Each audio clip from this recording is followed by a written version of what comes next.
Welcome back to Investing Talk Podcast. Today we're looking at stock. The big question is it a good time to buy now? We want to hear from you. Subscribe, like, and comment to support the show. And if there's a specific company you want us to look into, leave in the comments below. So let's get into the analysis. This one's interesting because we're not really looking at a company with, existing cash flows. No, not at all. This is pure future potential we're talking about. Right. Stock is what you call a pre-production mining company. They basically report zero significant revenue currently. Yeah, it's all about the asset, the infrastructure build. The whole story hinges on Thacker Pass in Nevada. And what an asset it is. I mean, Thacker Pass is recognized as the largest measured lithium deposit. Yeah. Well, globally. Huge. But like you said, pre-production means a long timeline. They're completely focused on construction right now. Targeting first production, 2028? That's the plan. So if you're thinking about investing here, you've really got to be prepared to lock that capital away for, 3, maybe 5 years. You're waiting for this massive project to actually start producing. And that kind of long-term vision, building something that big, it needs serious, serious money. Which brings us to the really big news, the thing that's kind of shifted the whole narrative recently. Government validation. Exactly. The U.S. Department of Energy, the DOE stepping in, that was huge. People are calling it the great de-risking event. And you can see why. The DOE offered this conditional commitment. What was it, $2.26 billion loan program? Yeah, an enormous number. And the size of that, it pretty much just solves the #1 risk for any mining company at this stage, right? Finding the cash to actually build the thing. And they've already started drawing on it. Yeah. That first tranche, $435 million, that came through back in October 2025. But I think it's worth asking why the DOE is doing this. I mean, are they betting on the management team here? Or is it more about the asset itself, its strategic value? That's, I think, the crucial point. This feels much more like a geopolitical move. The DOE isn't necessarily looking for typical Wall Street returns. Right. They're focused on critical mineral security, building up domestic supply chains. That's the priority. And the loan terms really reflect that, don't they? Absolutely. They're highly favorable, like deferring $182 million in debt servicing for the first 5 years. That's massive. So that cash stays in the company, focused on construction, not just paying back loans early on. Exactly. It fuels the build out.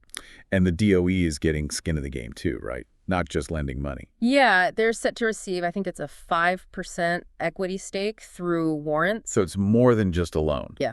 It shows real government conviction that this specific project, this domestic resource, is necessary and, viable. Definitely. And it's not just the government showing confidence. You've got General Motors already owning, 38% of the Thacker Pass project itself? That's a huge chunk. And that partnership is critical. It gives them that downstream integration, takes away a lot of the worry about who's going to buy the lithium once they do start producing. So a big slice of that future production already has a guaranteed home with, one of the world's biggest car companies. That's massive supply certainty. It really helps de-risk the sales side of things. Okay, so the institutional backing, both government and corporate, it sounds almost unparalleled for a company still in the development phase. It's very strong, yeah. But we have to look at the current reality, the financial picture right now. Yeah. And, unsurprisingly, it's negative. It has to be, right? They're building this enormous project, so they're just burning through cash. The trailing 12-month net income is negative $52.86 million. That's mostly those pre-operational cost development spending. Yeah, just to spell that out for listeners maybe newer to this. When we say cash burn, we mean they spent over $40 million more than they brought in just in the quarter ending before October 2025. That's the cost of building the world's biggest lithium mine, basically. Right. But, and this is the crucial but, thanks to those recent capital injections, especially the DOE money, their current liquidity is actually pretty solid. They've got over $446 million in cash on hand. So that gives them runway. Exactly. That's the key point. They now have, or seem to have, a long enough runway to fund construction until they hit that 2028 target and the mine starts generating its own cash. The financial structure, because of the DOE, seems de-risked now. Okay, right. Financial structure looks solid. Operational runway seems clear enough for now. The asset itself is world-class. So why then did we see that news on November 3rd about significant insider selling? Ah, yes. A VP unloading, 90% of their holdings. That seems startling. It definitely complicates the picture, doesn't it? And it's clearly weighing on investor sentiment right now. I mean, just when the stock price should be riding high on that DOE news, Right.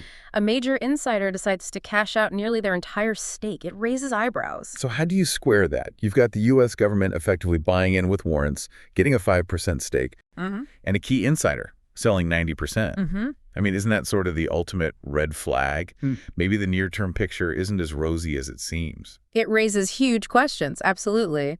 And the market reacted immediately. Volatility spiked. The share price pulled back sharply. Sure. Now, let's say that the rational explanations you often hear are things like, oh, it was scheduled vesting or diversification needs, maybe tax planning, especially if those shares were acquired super cheap years ago. Right, could be personal reasons. Could be. But regardless of the reason, the optics are just terrible. It sends a signal, doesn't it, that at least one person close to the project felt that hitting $5 plus after the DOE news was a good time to sell. Instead of waiting for 2028. Exactly. Instead of waiting for production. It definitely makes retail investors nervous, and it forces us, I think, to look even harder at those execution risks. Okay, speaking of execution, let's talk about the competitive advantage, the moat they're trying to build. Assuming they pull this off, what makes stocks special beyond just being located in North America? Well, their position is pretty unique. They're really the only large-scale, pure-play lithium company developing a resource of this size in North America. The scale is the key thing domestically. Yeah, the scale is unparalleled here. And being in Nevada, I mean, that puts them right next door to the growing U.S. battery manufacturing base, the automakers. Taps right into those geopolitical tailwinds, the push for secure local supply chains. Exactly.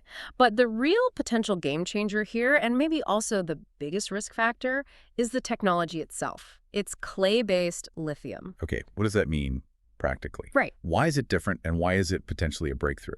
So most lithium we get today comes from either brine evaporation ponds, in South America. Right. Or from hard rock mining, like in Australia. Thacker Pass is different, it's clay.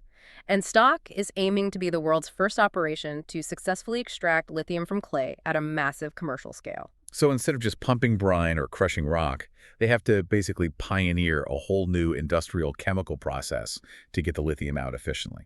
That's pretty much it. Think complex industrial chemistry. So it's not just about digging a giant hole. It's about perfecting a chemical process that hasn't really been proven at this kind of scale before. Precisely. And that is the core execution risk. If they nail it, if they successfully develop and scale this technology, Then the payoff could be huge. right, it translates directly into cost advantages.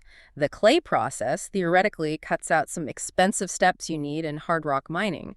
So Thacker Pass is expected to put Stock in the bottom half of the global cost curve once it's up and running. Wow. Okay, so low-cost production from a massive domestic resource, that's a powerful combination. It would give them a massive structural advantage for decades. But, and it's but getting there means overcoming some significant engineering and chemical processing hurdles first. That contrast incredible long-term potential versus this pioneering tech risk that really seems to define this whole investment case, doesn't it? It does, and the overall analyst view seems to reflect that, holding a pretty strong 8 out of 10 bullish rating. It captures the potential. But let's bring it back to the present.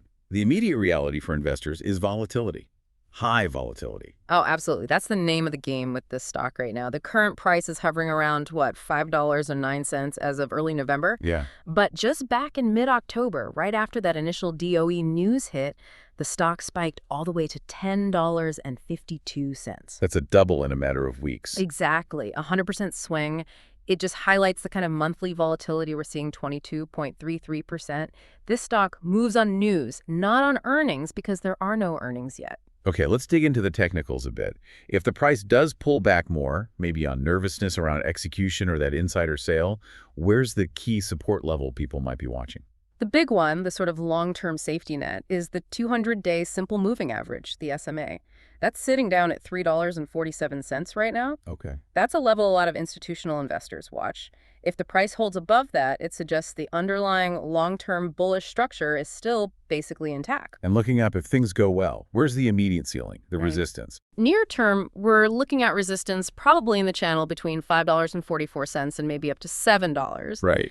To really regain that upward momentum and start challenging those October highs again, it needs to break decisively through that $7 mark. But the momentum indicators, they are suggesting some underlying strengths, aren't they? Despite the recent pullback. Yeah, that's interesting. The stock has been making higher lows ever since it bottomed out around $2.31 on a 52-week basis. Which usually suggests accumulation. Right. It implies buyers are stepping in on dips.